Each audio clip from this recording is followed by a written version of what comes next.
Sénégal yéen ñi duñu seetaan sur la page Barthélémy Dias l'officiel donc ñooñu waajal la déclaration du maire Barthélémy Dias dans quelques minutes. Le maire Barthélémy Dias va revenir sur ce qui s'est passé hier à l'Assemblée nationale parce que jot nañ gis une certaine presse n'a pas traité l'information comme il fallait. Quand je dis comme il fallait mooy avec équilibre parce que lu xew Assemblée nationale ñun ñuy nekkoon fa gis nañ ko lu fa xewoon mooy lu tàmm di xew ci Sénégal mooy jaay doole bu Macky Sall nekkee mooy nu mu tudde jël force de l'ordre yi nar leen utiliser contre le peuple sénégalais parce que ñu nekkoon Assemblée nationale c'est les représentants du peuple sénégalais muy lan ay députés yoo xamante askanu Sénégal ñoo leen fal yóbbu leen Assemblée nationale. démb problème bu xew xam naa ni le maire Barthélémy Dias dina ci gën a ñëw ak ay explications muy lan muy lu njëkk am on a demandé à ce que les membres du gouvernement yu nekkoon Assemblée nationale bañ a mën a siéger parce que yoon da leen tere ñu siéger parce que on peut pas être membre du gouvernement et aussi être membre de l'Assemblée nationale foofu noonu lu ñuy woowee séparation des pouvoirs amatu fa benn ñaar aussi ñu ne Sénégal yàlla def na ni du ñëpp ñoo jàng français du ñëpp mën a lire du ñëpp ñoo mën a bind donc su fekkee dañuy def élection boo xamante dañuy jël ay feuilles blanches bind ci turu ñu nekk candidat à ce moment là am na ñoo xamante mënuñu lire mën nañ bañ a xamee kan mooy Ahmed Aïdara wala lan mooy bulletin wu Ahmed Aïdara lan mooy bulletin wu Barthélémy Dias lan mooy bulletin wu ñeneen ak ñeneen loolu moo waraloon le maire Barthélémy Dias ñëwoon ci benn proposition wax tout simplement il faut que ñu ut ay feuilles yoo xamante c'est coloré feuilles colorées yooyu mooy permettre candidat bu nekk ñu xam kii mooy kan kii mooy boo bëggee voter à titre d'exemple Barthélémy Dias ñu ne lii mooy couleur Barthélémy Dias nga jël boobu boo bëggee voter à titre d'exemple ku ñuy woowee Ahmed Aïdara nga jël bulletin wu Ahmed Aïdara boo bëggee voter ku ñuy woowee Mamadou Lamine Thiam nga jël bulletin boo xamante couleur moo ciy nekk ñu mën leen xàmmee parce que bu fekkee ni tey député bi yàlla def na ni mënul bind wala mënul lire sax plutôt xam nga ku mënul lire mën a lire lu ñu bind ci turu Ahmed Aïdara wala turu Barthélémy Dias loolu nag le Macky Sall ak ñu mu àndal bañoon ci Assemblée nationale ba mujjee woo ñu wooye force de l'ordre gendarme yi ñëw taxaw def ay bouclier tere voté sax ñenn ñu nekkoon foofu noonu muy ay député Yewwi Askan Wi benn exemple rek laa ciy jox ba ñuy def appel pour ñu ñëw voté kii ñu wooye Barthélémy Dias kenn woowu ko ba ñuy def appel pour ñu ñëw voté kii ñu woowe Abass Fall dañ ko woo muy dem ñu bloqué ko ba ñuy def appel am na ay yeneen député yoo xamante ay député Yewwi Askan Wi lañu kenn woowu leen tamit loolu nag nekk na loo xamante day salfaañe démocratie sénégalaise nekk na loo xamante Sénégal soxlawul lii surtout tamit dans quelques mois dañuy jëm ci ay élections présidentielles le Sénégal a besoin d'apaisement le Sénégal a tout simplement besoin à ce que ñii nekkal ko Assemblée nationale mun a comprendre lan mooy seen rôle que gars yi nekkuñu fi tout simplement pour lu neex Macky Sall ñu def ko lu naqari Macky Sall ñu def ko déedéet dañuy def lu intérêt Sénégalais yi lu arrangé Sénégalais yi moo tax yéen ñii di ñu suivre sur la page du maire Barthélémy Dias nous vous invitons de rester connectés parce que dans quelques instants moom dina ci ñëw ak ay leeral yu bëri amul benn assemblée nationale bu ngay gis ci àdduna boo xamante force de l'ordre yi à travers donc les gendarmes ñoo ëpp député yi tey dem leen assemblée nationale gendarme yi ñoo ëpp fukk junni yoon député yi donc wax naa sànq lu jëm ci bulletin yi lu ñu doon wax ci bulletin yi donc jàpp naa ni le maire Barthélémy Dias dina si gën a mën a dellu si ak ay explications yu gën a claires je vous propose tout simplement de rester connecté et de suivre la déclaration du maire Barthélémy Dias jërë ngeen jëf. Il est important qu'il parle, attention, il est important qu'ils disent que le groupe parlementaire a demandé à 3 reprises.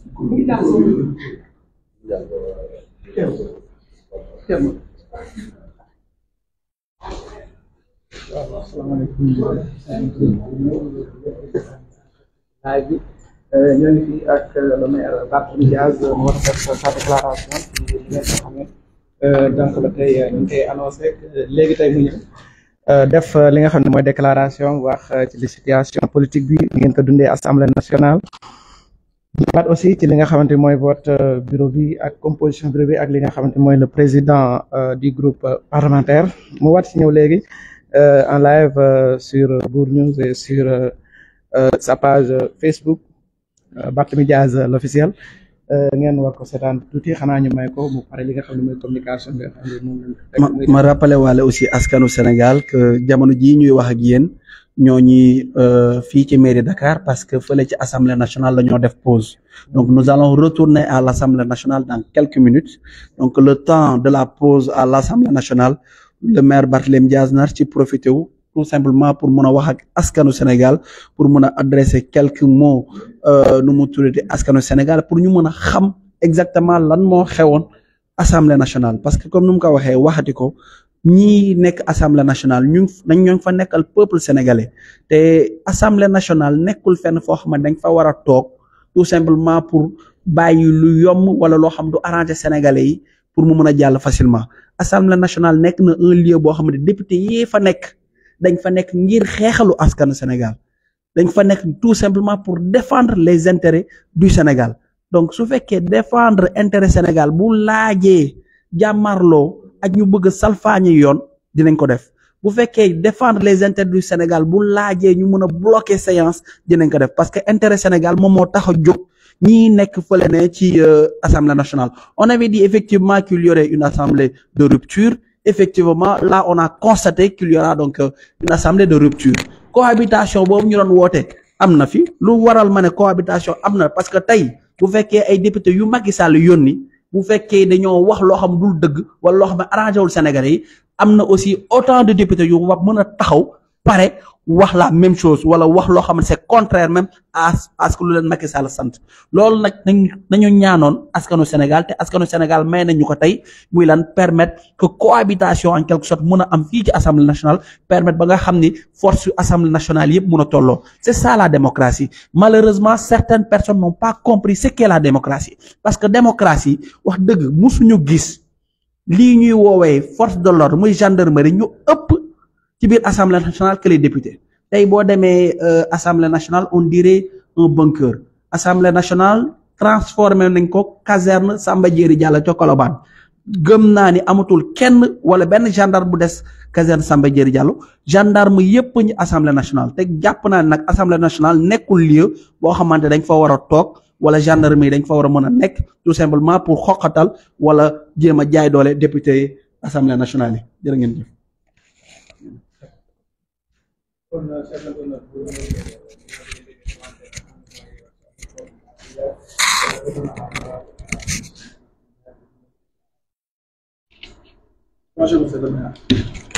Bonjour mon cher Bour.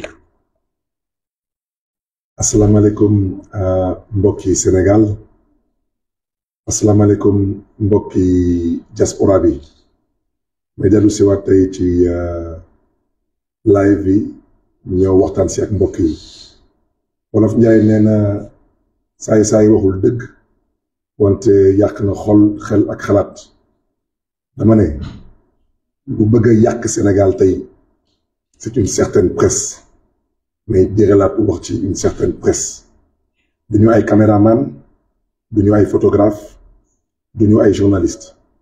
xam nañ seen bopp ay patron de presse yu fi yor ay terrain yu dul jeex yor fi ay immeuble yor fi ay marché bëgg nag doon ay taalibeewu Macky Sall te di bañ a wax nit ñi dëgg Sénégal nag xamuñu ku tooñ ku fayu lañu xam ma bëgg a wax ci leer mbokk yi ba may jàkkaarloo ak askanu Sénégal ci dimanche le 11 septembre 2022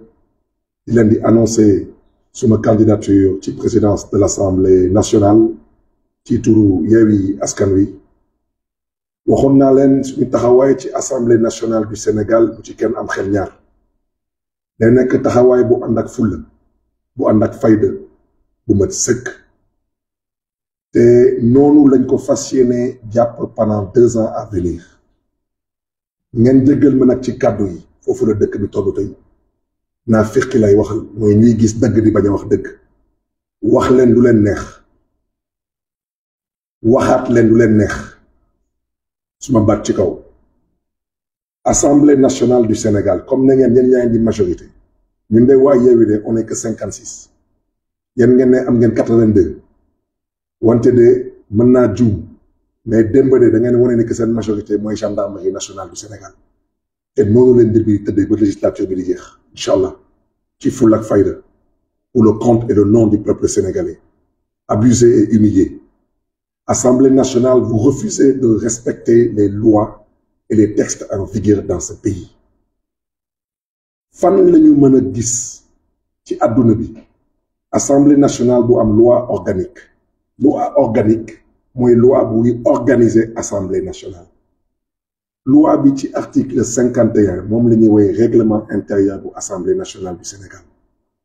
mu ne képp kuy député bés bu conseil constitutionnel di proclamer résultat définitif yi bés boobu la ñuy considérer que da nga entrer en fonction de député parce que député fonction la ñu ne à partir de déclaration boobu ba conseil constitutionnel di génne résultat définitif Barthélémy Diaz député la à l'Assemblée nationale du Sénégal kon Barthélémy Diaz su nekkee ministre de la République heure boobu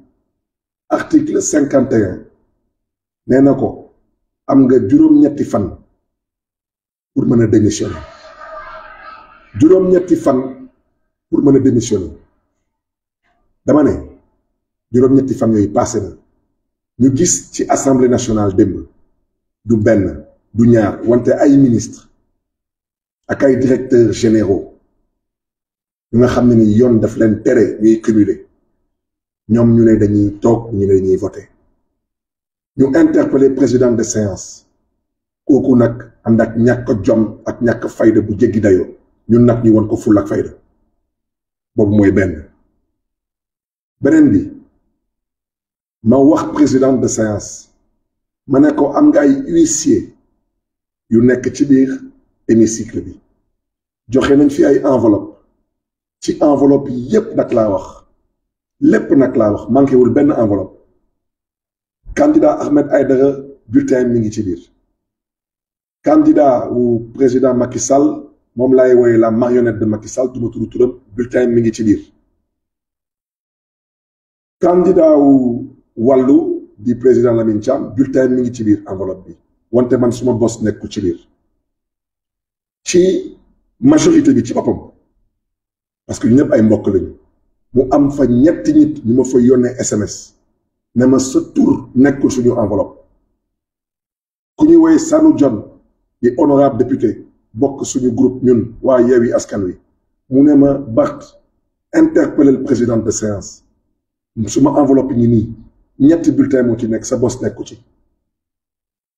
mu amaat keneen biir Assemblée nationale bu ma njëkkoon dey loolu ma ne pat ba yàlla may ma yéeg ma interpellé ci yar ak teggin madame la présidente de séance ne ko vous devez utiliser les huissiers te laata loolu di am huissiers yi ba ñuy ñëw di distribuer enveloppe yi amaguloon sax président de séance wala président de séance fan nañu mës a gis assemblée nationale noo installé président de l'assemblée nationale te amagul sax une présidente ou un président de séance huissiers yi commencé di distribuer ay enveloppe yu ngeen xam ne biir enveloppe yi huissiers yi en complicité ak secrétaire général ou assemblée nationale secrétaire général bu ngeen xam ne ni maire u APR la bu nganda partisan nga ñoom ñoo jël bulletin yi dugal ko ci enveloppe di ko distribuer dama ne poste yóbbuwuma assemblée nationale askanu Sénégal la ma yóbbu assemblée nationale poste ñoruma askanu assemblée nationale askanu Sénégal la ma ñor wax leen lu leen neex def leen lu leen neex dañ leen woon fulla ak fayda bu doy sëkk biir assemblée nationale di ngeen respecter askanu Sénégal à partir de maintenant et quel que soit le prix à payer la récréation est terminée dama ne Macky Sall tu es minoritaire dans ce pays tu ne mérites plus que je te vouvoie tu es minoritaire dans ce pays 74 députés la yàlla baaxee nga def sa yëfu tappale def sa yëfu caaxaan ba dóor marteau juróom-ñetti député yokk ay population Ranérou Matam Kanel et j'en passe. Quelle honte pour le Sénégal, quelle honte pour la démocratie sénégalaise et une certaine presse s'y tue, soi-disant les intellectuels de clavier, de couloir et de circonstances, soi-disant des députés qui se disent être de l'opposition. Certains se croient être des donneurs de leçons de morale, ñi nekk ay mannequins, ñee nekk des aigris doublés de jaloux. Vous êtes mal placé pour donner des leçons à qui que ce soit. Mal placé. Un opposant, on le reconnaît par sa posture, son discours et son attitude. Askanu Sénégal yéen lay waxal ma bëgg a wax ci leer. À partir de maintenant, Assemblée nationale du Sénégal amatul 165 députés. Assemblée nationale du Sénégal, à partir de maintenant, 166 députés lay am. Le 166e député mooy nekk la gendarmerie nationale. dañu ngeen di jaajëfee au passage. su fi Macky Sall indee loi bi fi bëgg a dooleel góor jigéen dinañu wane fulla ak fayda ci Assemblée nationale. te lu mu leen jaral dinañu ko jaral. su fi Macky Sall bëggee indi Sénégal ci Assemblée nationale loi buy yokk dund bi biir Sénégal dañu fas yéene wane fulla ak fayda ci Assemblée nationale. lu leen jaral dinañu ko jaral.